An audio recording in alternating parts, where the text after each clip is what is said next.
Okay, guys. So if you remember right, last class we started with the range data type. So range, what is the range? How to discuss it? We went through the syntax of it. So we are to see some examples for the range. Okay, so we will be continuing from there. So range is actually considered as a data type. What is the purpose of the range? Is it is used to generate a sequence of numbers. So just remember, it is used to generate a sequence of numbers. So only numbers, guys, nothing else can be generated here. So don't expect any string values or anything like that. We are going to deal with only numbers using the range. Okay, so range function, what is the syntax of it? Is you have the start value, you have to give the end value, and you have to give the step value. So as we already discussed, start means what? What is going to be the starting value of the sequence? That is a starting number. From which number the sequence has to start. Then we have to give the end, so end represents the ending number in the sequence.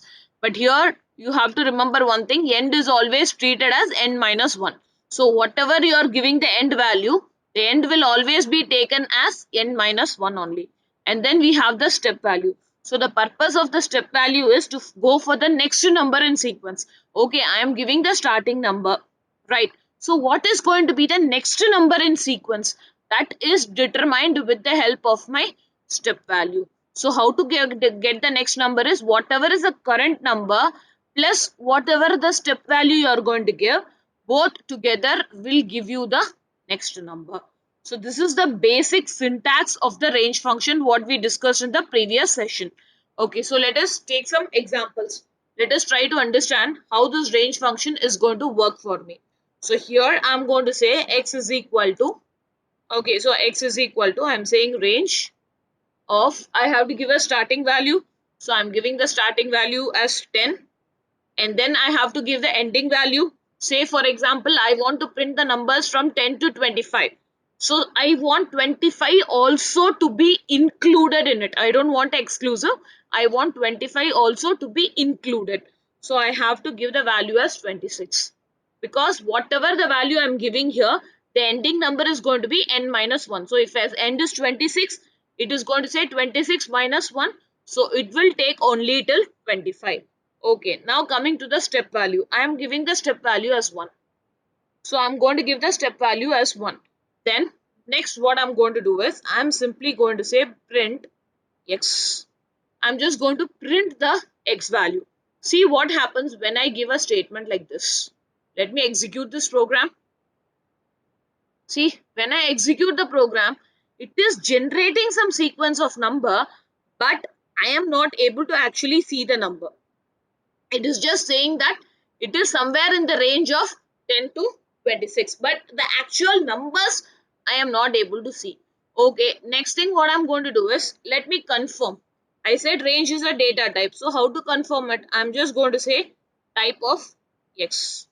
So you know the type function. Type function is used to determine the data type of a particular variable. So here I'm saying what is the data type of this x variable. So let us run this again. See, this time it says that data type is range. Okay, so now the numbers are getting generated. Okay, but how to see that numbers? How to actually make use of that numbers? So for that, what we are going to do is, I'm going to convert that into a list.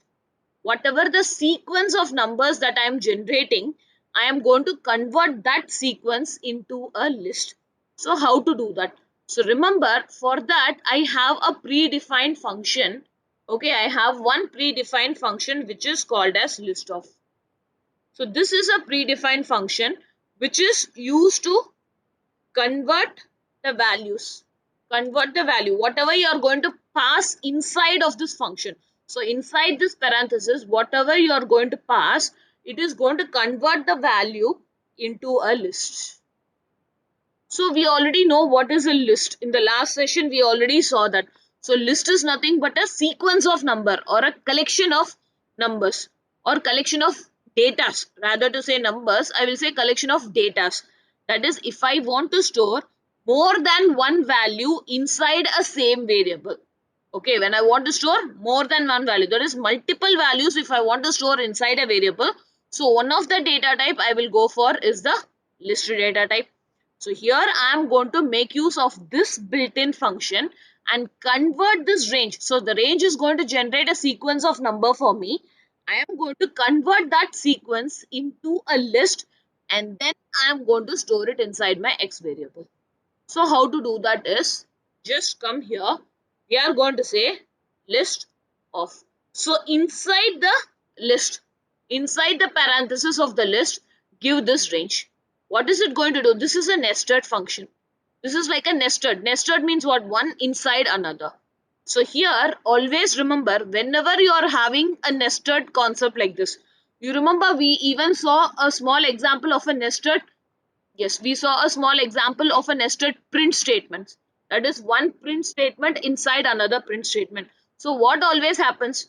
So remember, the innermost function is what will execute first, and then based on that value, the next function, the outer function. So here when I run this, first this range will get executed. It will generate a number and that number will be converted into a list with the help of this function, and then the list is going to get stored inside this variable x. So when I print x, it is going to print it in form of a list. So you know how is my list going to come? Within square brackets, where each and every value will be a comma separated value. So it will say 10, then it is going to say 11, then it is going to say 12, then like this it is going to keep on going till it reaches 25. Okay, now type of the x, obviously since it is a list, the type is going to give it as a list only. The data type is going to be given as a list. So now let us try to understand how this is getting generated.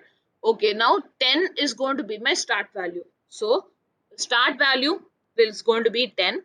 The end value I have given as 26.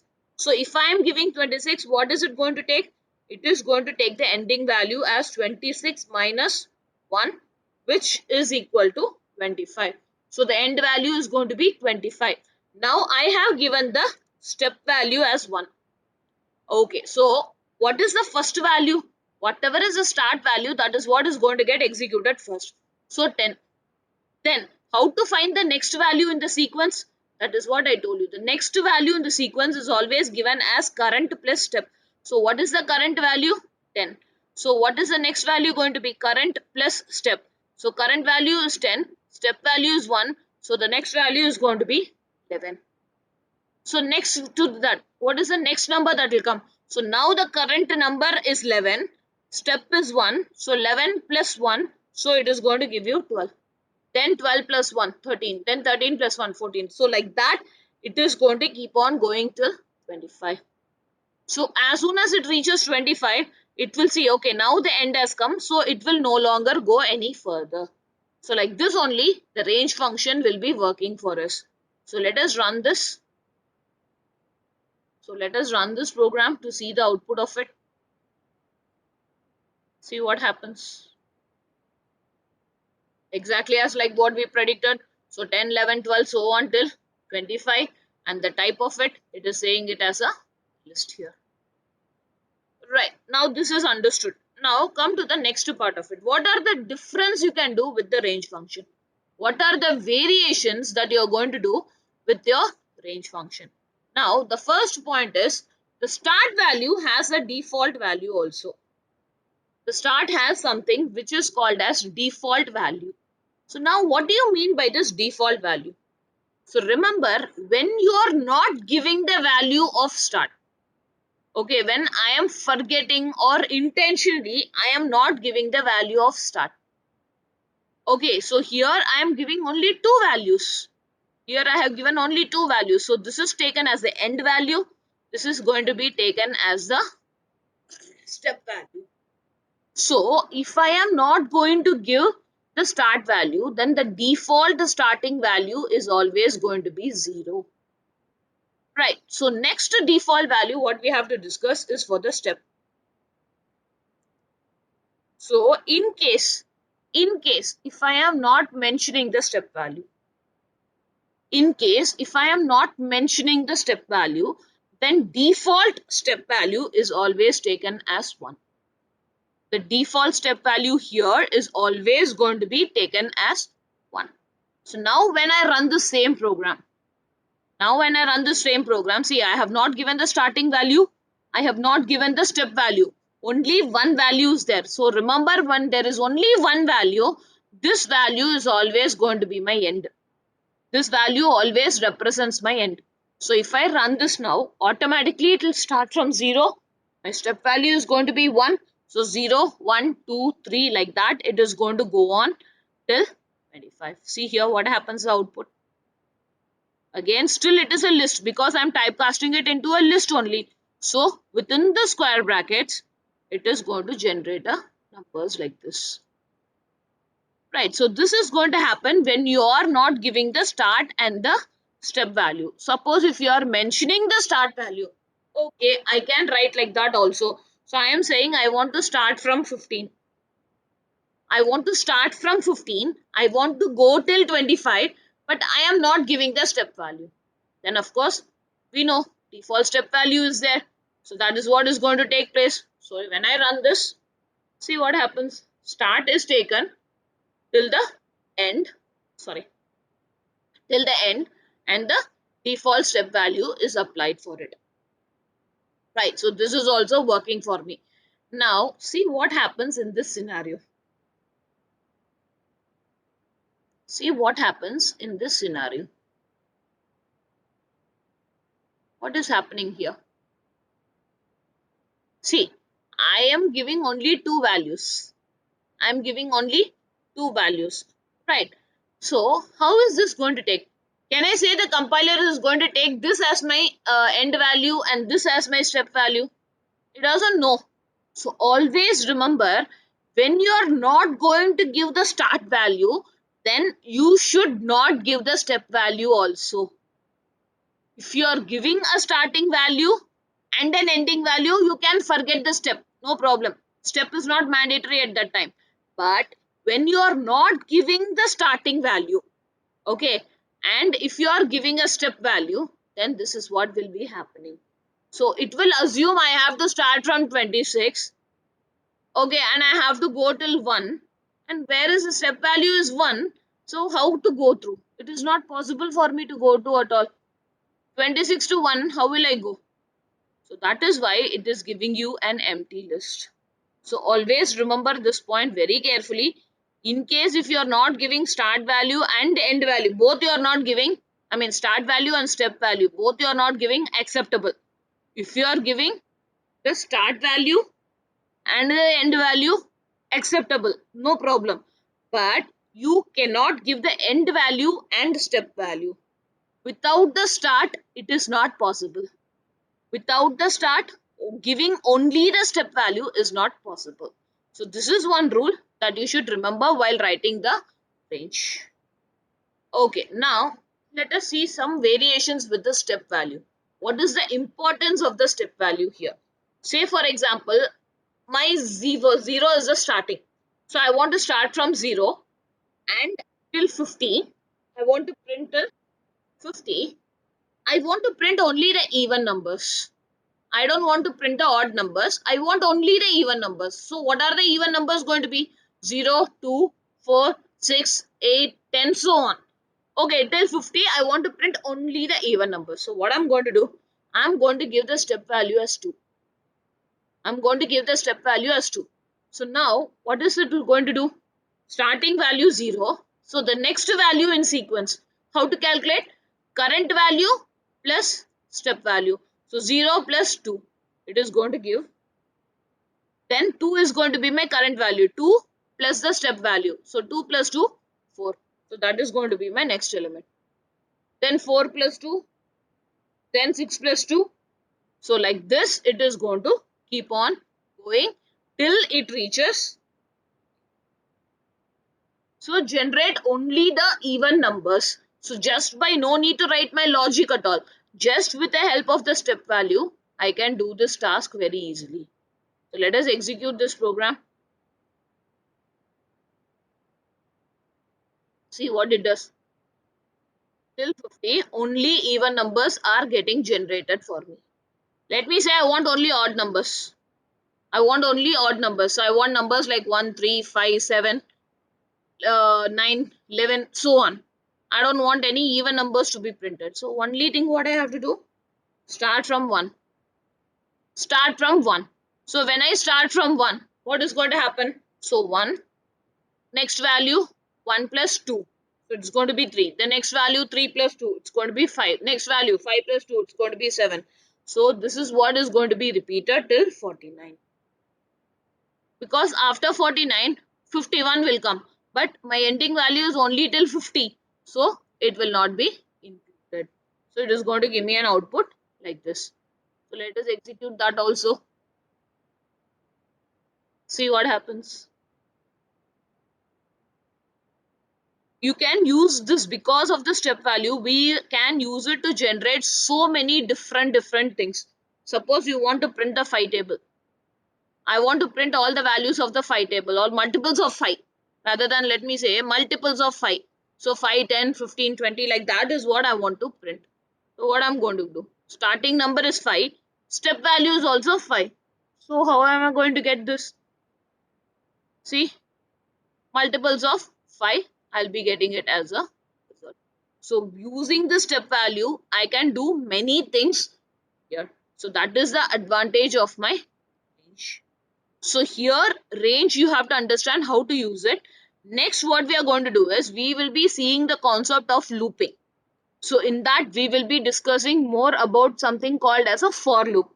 So writing my for loop there, again the range is going to play a very important role. So how that we will discuss. For that you have to completely understand how the range is actually going to work for me. So then only you will find it easier to follow when we are discussing about the for loop in that. Okay. So now tell me guys, is there any doubt in this? Do you have any doubt in this? Do you understand the concept of the range clearly? Or any other explanation is needed for that? Please let me know. Ma'am, Yes, ma. ma'am, for example, if we take a string and we want to print only even places characters in that, can we do it with Yes, you range, can do ma'am? that, but for that, what we have to do is we have to make use of a loop. Okay, we have to make use of a for loop with the range function. So range alone cannot be possible. See, range, when I say separately only range is used only to generate, what do you say? As I say, a sequence of numbers. Hmm. Okay, so now next step when we are learning about the loops, there I will tell you how to make use of the for loop with the range function. So when we are using that, what I will do is I will generate the index values with the help of the range function. You understand? See, for Okay. example, I'm having a string like this. So I'm just giving you this as an example. So I'm saying I'm having Hmm. a string like this. So the string says it is Python. Okay, Hmm. so now Python, how many characters are there? So 6. totally I have 6 characters. So index value is going to be 0 to 5. So now 5. I want to print only the even index positions. So what I will do is Hmm. first I will generate the numbers. So 0 to 6. Now I want only step value 2. So then what is the numbers it is going to give me? 0, 2, 4. So Hmm. these are the only 3 possible numbers I will be getting. So now the range will be used to generate the numbers, that is nothing but going to act as my index value. Then with the help of the for loop, I will combine both and then I will take only selected numbers from this. So using only the range it is not possible. We will be making use of the range with a for loop to get that done. Because remember always range is used to generate only numbers. Okay, I cannot generate any Okay. string values or anything using the range. Range is only for your numbers. So when I use it with for loop, it is used to generate the index values. So based on that index values, I will try to extract the numbers. Say for example, okay, if you want, I'll just show you a small example also. So I'm saying for I in range of, so now I will say len of yes. So len of s is nothing but len is again a predefined function. So purpose of that function is to find the length of the yes. Yes is what? S is nothing but the string. So this function will calculate the total length of this particular string. So what is going to be the length? 3, 6. So here the length is going to give me the value as 6. So here I am not mentioning the starting. So if I don't mention the start, default start is 0. I am not mentioning the step value also. So the default step value is going to be 1. Right. So now what is going to happen? The range will generate a value. So what kind of value the range is going to generate? So the range is going to take it like this. So the range will take 0 as the starting value. Okay, ending length I have found out that it is 6. So it is going to take it as 6, and step value is not given. So it is going to take the step value as 1. So like this only the range will generate the number. So it is going to generate the number as 0, 1, 2, 3, 4, 5. Now what are all these 0, 1, 2, 3, 4, 5? Nothing but the index value of this. So strings are stored on index. Each and every character will occupy one index position. So for P the index will be 0. For Y index will be 1. For T index will be 2. So on it is going to store. Now go inside. You go inside. I am saying print yes of, you remember I told you we have to use the square brackets to print the index value. So now where is the index value getting stored? Index value is going to get stored in this variable I. So I am going to say yes of I. So when I run this piece of code, see what I will be getting. Each and every character is going to get printed for me. Now, as you said, I want to print only the even index positions. So what I'm going to do? 0, go till the, sorry, 0, go till the end of the string. That is, go till the end. Here, step value is going to be. Now, when I run this, see what happens? P, T and 0 only. That is 0 index, 2 index, 4 index. Suppose you want to print the index value also, what you are going to say? You are going to say I comma s of I. I is what is going to hold the index values. So run this. See, suppose now you want to change it to an odd index positions. Just change the starting value. Instead of going from 0, just start from 1. So now when you run this, see how it is going to come. So only the odd index position values will be printed. See, that is what I told you. Range is only used to generate numbers. So using that numbers, what I am going to do is entirely my choice. You understand? Yes, ma'am. Any doubts in this? Don't worry, we'll discuss more about the for loops in our upcoming sessions. This is just for a small understanding of you. I'm just telling you. Anyone Okay. else, guys? Any other doubts? No, ma'am. Okay, super. So now the next thing what I wanted to go about, yes, so this is about our range done.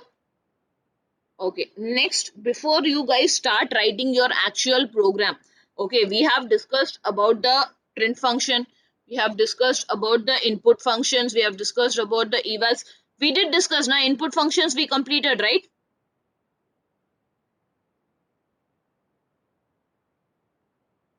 Guys, did we discuss about the input function?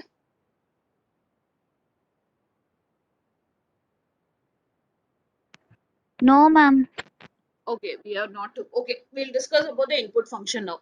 Okay, so far what we have done is we always used to get the value from the, we always used to assign the values for the variable. So I'm going to say like a is equal to 10, then I'm saying b is equal to 20, then I'm saying sum is equal to a plus b, then I'm just saying print sum. So this is the normal thing what we have been doing. That is, for a variable, we have been directly assigning the value.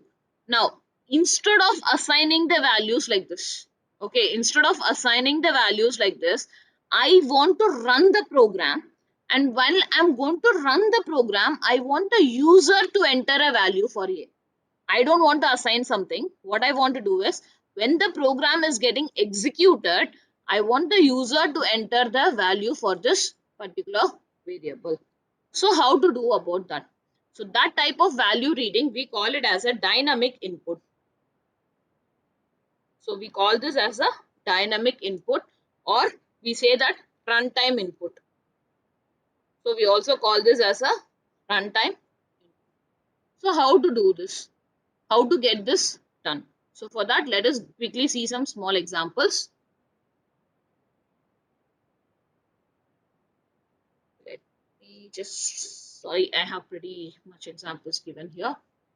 So yes. Okay, just have a look here. So what I'm going to do is, I am going to make use of a predefined function for this. The name of the function is input of. So this is the predefined function. This function is used to, it is used to read the value from the user and store it inside the variable. This is the purpose of the function. So what it is used to do? It is used to read the value from the user, and then it will bring the value and assign that or store it inside of a variable. So how to use this? What is the syntax for this? So here I'm going to say, first the variable equals to, you will be saying input of, inside the input of, we will give something called as a prompt message. So we call this as a prompt message. So this is the syntax of using the input function.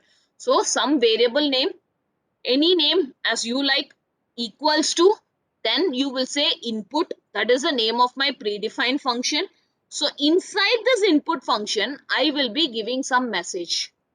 Now let us try to understand what this message is. So here I am simply saying A is equal to. So A is the name of my variable, is equal to. So according to the syntax, what I have to do? I have to say input of. So now when I run this, okay, just have a look what happens when I run this. So I am going to say run. So what happens here? See here, one empty, my cursor is coming here, blinking in the output window. Nothing. But what it means is, it is asking me to enter something. But what I have to enter? Should I enter a number? Should I enter a string? Should I enter my name? Or is it email ID? What I have to enter? I have no idea. What is it asking me to do? I don't know. So that is the reason why we are using the prompt. So when you use the prompt, you will tell, okay, what needs to be done. The user has what input he has to give. So that is what your prompt is going to do. So I am saying enter first number. So enter the first number. Now let me run the same piece of code. So here when I give, nothing is going to happen. Let me run. Yeah, sorry. Let me run the same piece of code again. This time see what happens. It is giving me the prompt. So whatever you are giving inside this prompt will be shown to you in my output window. So like whatever you are giving inside, whatever you are asking, if I am saying like enter your first name, then it will show here, it will display saying enter your first name. So whatever you are giving inside the prompt will be displayed in the output window, followed by the cursor will be blinking here. So unless and until you give a value, this is going to be like that itself. The program will not at all move unless and until you give a value, and then after giving the value, we have to press the enter key. So here what we are going to do, after giving the value, I have to press the enter key.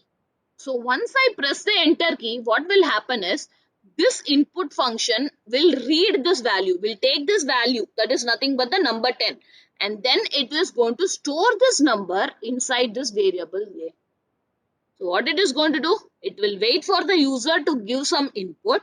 Once the input is given, it will take the input and then store it inside the particular variable. Whatever variable name you are giving here, it is assigned. So now let us write some more few lines of code. So here I am saying B is equal to, same thing I'm just going to say, let me just copy this.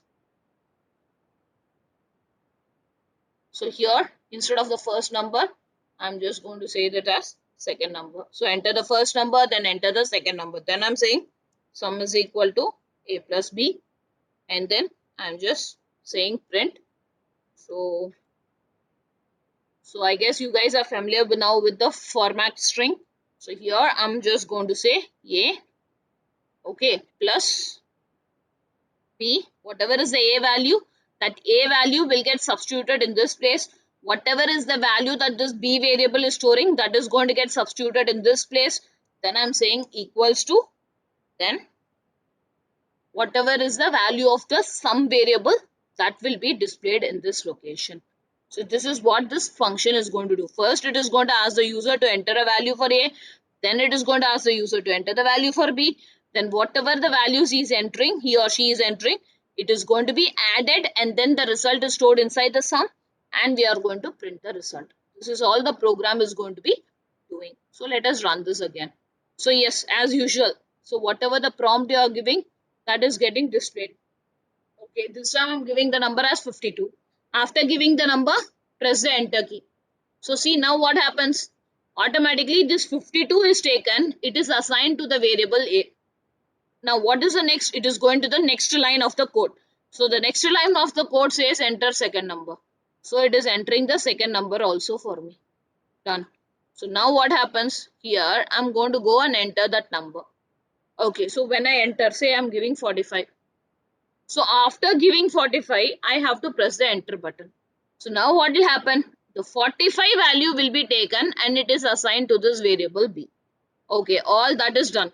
So expected what we will think? Okay, 52 plus 45. Whatever is the number, it is going to add it. It is going to store it in sum and that is going to be displayed here. But see what is my output? My output is displayed as 5245. That is Congratulations. 5245.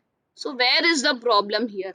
So here what you have to understand is, okay, the main point what you have to understand is always the input function, okay, the input function will read the value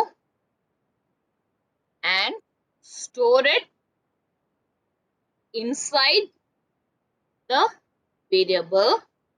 Okay, important point, in form of a string. So remember, the input function will always use to read the value, okay, from the user, and it is going to store it inside the variable, but the only difference is it is going to store it in form of a string value. Now come back to this program. Now what I'm going to do is, before summing up, I'm just going to say print, okay, type of A, okay, comma, what is the type of, what is the data type of this variable A and what is the data type of this variable B. I'm going to print it. Now let us run the same program again. Okay, let me give a simple number. See what it says. What is the data type of A? It is string. What is the data type of B? It is also a string value. So what will happen when you apply a plus operator on a string value? Whenever you apply the plus operator on a string value, it will do the work of concatenation. It will not do arithmetic operation, but it will do work of concatenation. Say for example, you are saying yes is equal to, I am giving this as the value. Okay, I am saying Anu. Then I am saying, say some variable A is equal to this I am giving. Then I am saying print, okay, yes plus A. So what happens here? It is doing the work of concatenation. So remember, whenever you apply the plus operator on a string value, it will join the string. So now what is happening here? You may say, ma'am, here we are giving the number 10. We are giving a number 20. But internally, how it is getting stored? It is getting stored. The input function is going to take it and get it stored as a string value only. So this is as equivalent as you are giving the value like this. This is what your input function is going to be doing inside. So when it says sum is equal to A plus B, then I'm saying print sum. So now when you run this piece of code, what is that you will be getting? Concatenation. This is one string, this is one string. Both the strings will be attached together. This is the same thing that is happening here also. So the input function is reading the value and inside it is storing the value in form of a string here. So now you may say, "Ma'am, I don't want to perform arithmetic. I want to perform arithmetic. I don't want concatenation. I want to actually perform 10 plus 20. I want the result as 30. Then how to do that? So for that, we have to do something which is called as typecasting. So remember, we are going to take help of something called as typecasting, or we also call this as type conversion. So we either call this as a typecasting or we are going to call this as a type conversion. So now what is this type conversion or what is this typecasting? So here remember type, the word type. The word type represents my data type. So the word type here represents my data type. So when I talk about type, that is same as what I'm saying my data type. So now conversion, as the name suggests, what I'm going to do, I'm going to change it. So type conversion or typecasting. So what do you mean by that is converting the value of one data type into another. So what is the purpose of typecasting is you are going to convert the data of one type into another type. So in our situation, what we are going to do? We are going to convert a string value into an integer. So input function is going to read the value as a string. So you are going to convert that string value into an integer so that you can perform the arithmetic operation on the numbers. So how to do that? How to do that typecasting? So for doing the typecasting, Python has given me lot of predefined functions. So for doing this purpose of typecasting, I have been given lot of predefined functions. So one such function is a function which is called as int_of. So one of the function what we are going to see now is a function which is called as int_of. So here in our program, what we are going to do is int_of. First understand what is the purpose of this int_of. So it is used to convert the value into an integer. It is used to convert a value into an integer. So whatever value you are going to pass inside this parenthesis, that value is going to be converted into an integer number. So here what I am going to do is I am going to say int of input of. Same way here I am going to say int of input of. So now what is this going to do? Again, nested. So remember, we are going again for the concept of nested functions. So one function inside another function. So int is also a function, input is also a function. So we are putting the input function inside your int function. So remember nested function. So first which function will work? The innermost function is what is going to get executed first. So the input function will get executed first. So the input function will ask the user to enter a number.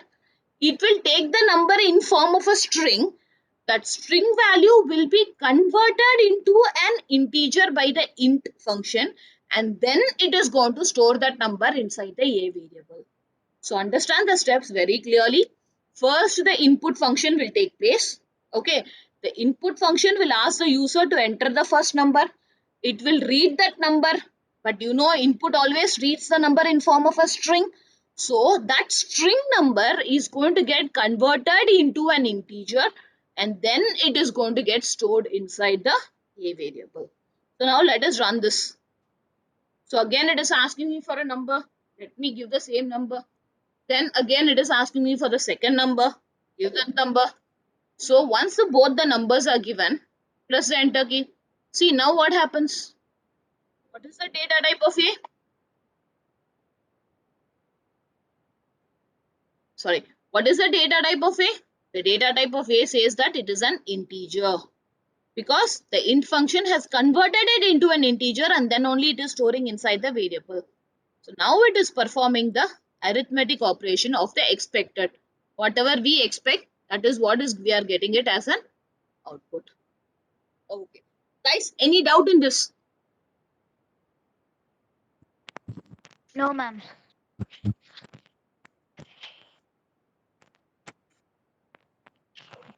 Now, let us run the same program again, but we are going to give a small, slightly different value. Run this. This time, I'm giving 10.5. When as soon as I press the enter key, see what happens. Value error is being thrown. So now understand, why do we get a value error? Value means what? For the variable, you are going to give some value. That is what you call as a value. So value error means the value which you are giving is wrong. Why it is wrong? Here I am using the function as int of. So int data type, what did we discuss? It accepts only whole numbers. It accepts only full numbers. It does not take any decimal or fractional values. But here, what is the value you are giving? 10.5. So 10.5 is what data type? It is a float data type. Okay, so it is a data type of the floating point value. So that cannot be stored. So what is the alternate for this? What I can do for this? For this, I have another printer, another built-in function, which is called as float of. So what is the purpose of the float? Same way, it is used to convert the value. So it is used to convert the value into a floating point number. So into a floating point number. Say for example, what I'm going to do in this program, I'm just going to make one change. LOAT, float off. Here also, I'm just going to say float off. So now let us run the same program again. This time, give a floating point value. See, it is accepted perfectly, because what it will do, the input function as usual, it is going to read the value as a string only. But that string value will be converted into a float, and then it is going to get stored in this variable. Now, give the second value. Second value I'm giving as something like this. Press the enter. So what happens? See here, both the data types, both the variables data type is a float now, and both the values are getting added, and this is the result I'm going to be getting. You understand? So this is how the conversion for the float is going to happen. Now let me run the same program again. This time I'm giving the number only as 10. I'm not giving 10 point something, I'm just giving only 10. Now what is going to happen? Yes, float will accept. Float will accept. Why? It will automatically take 10.0. When you are giving a whole number, what the float will do? It will automatically take it as 10.0. So when I'm giving the number here as 20, 20.0. See what happens here? How is it getting stored? So if you are not giving any fractional part, by default, it is going to take the fractional value as 0. But still, it is going to be of the data type float only. Just because you are giving a whole number here does not mean that this is an integer, because we are typecasting it into a floating point value. So it will be taken as a decimal value as 0.0, and this also, and here is your result for this. Okay, is this clear, guys? Yes, ma'am.